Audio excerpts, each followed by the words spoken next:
This is a bit of a trick question, as there's no set rule, as it will vary for each investor. However, it's important not to buy too many funds that do the same thing.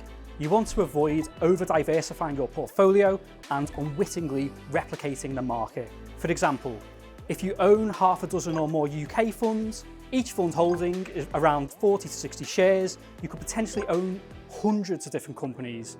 That makes it harder to beat the stock market because your portfolio ends up looking the same as it. If you want to invest in hundreds of UK shares, this can be done much more cheaply through a passive fund, either an index tracker or an exchange traded fund, an ETF. It's important, therefore, to ensure that each fund is bringing something unique to the party in terms of how it invests and what it's investing in. Diversification, considered one of the golden rules of investing, can be achieved by spreading your money across different asset classes, regions and investment styles, such as growth and income. The more funds you buy, the harder it is to keep on top of how they are performing and whether changes need to be made. Therefore, it makes sense to invest in a manageable number of different fund types to reduce risk, while at the same time avoid diversifying too much.